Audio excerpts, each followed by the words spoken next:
be bantu abaali babeera mu bibira by'ebwindi wabula ne basengulwa n'ekigenderero ky'okufuula ebibira bino ekkuumiro ly'ebisodde kisobozesa okutumbula ebyobulambuzi mu ggwanga. Abatwa okuva lwe basengulwa bayita mu kusoomoozebwa okw'amaanyi omuli obutafuna buweereza ng'abantu abalala bwe bafuna.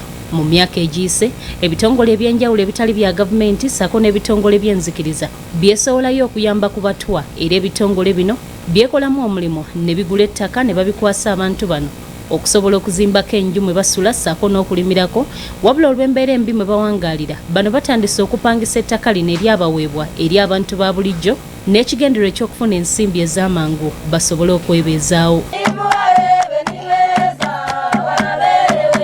Enos Masheija ssentebe w'eggombolola y'e Bukimbiri ategeezezza nti abatwa abasoba mu 12 be bawangaalira mu ggombolola eno era bano bamanyiddwa nnyo ng'abantu abaagala okwekulaakulanya kyokka bazze balaba abatwa bano nga bapangisa ettaka ettono eryabaweebwa ku nsimbi entono ddala eri abantu abatali ba ggwanga lyabwe abawangaalira mu bitundu bino. Because of greediness, I can say so.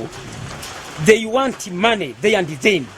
So they will not stop that kind of habit. Constant Tindimwebwa y'omu ku batwa abali mu ggombolola y'Ennyundo agamba nti bangi ku banne ettaka balipangisa 50,000 buli season ate abalala ne babawamu kiro ya kawunga emu mu season ennamba. Aho yohinga keshaho y'emonde agenda kwata shilingi 50,000 nangashamu y'ekiro y'obuhunga agenda funa omugisha gwo kuhinga emonde akeeza omuntu akagoma kukoyale ze narashaba kugira ngo babakulembeza abalala bagufudde mugano nga singa omutwe akwatibwa mu musango gwonna ekibonerezo kya kumupangisa ttaka lye kye bagamba nti embeera eno yakubasiba nnyo mu bwavu era basabye bekikwatako okuvayo bayise etteeka eriziyiza abatwa okupangisa ettaka lyabwe. Tibenke ekiragiro kya paso n'ebisobanuro kala kimanya kalamya embeera z'abatwa n'etteka eribiine ko litale byawo egy'abatwa ahabwaki alikiriza abaturage bene gyabo ttaka. Omwana wawe bamukwata baza kumubuza nk'ibyo kuriha usange bumwe byamuburira akamutsa nk'esente wenda aramenya ngo ako kabira kayine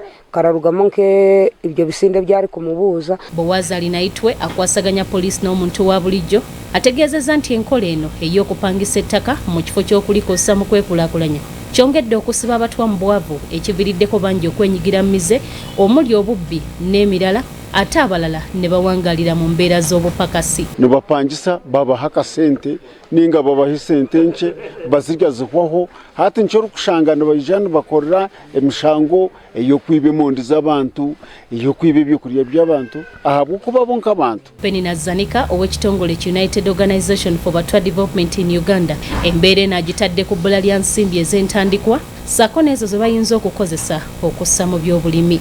Zanika ategeezezza nti ng'ekitongole bakwataganidde wamu ne gavumenti okubangula abatwa okukolaganira wamu n'abakulembeze b'ebyalo okulaba nga bakozesa ettaka lyabwe mu kwekulaakulanya okusinga okulipangisa. Poverty that they are having or they are living with, it becomes a challenge. That is what they always tell us.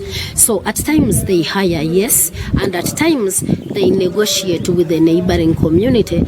We've taken them through the existing land tenure systems and the grievance handling mechanisms in case they have issues to do with the land ownership. Stella Nandaula ne Catherine Namgerwa, BBS Terefayina, Gambuuze.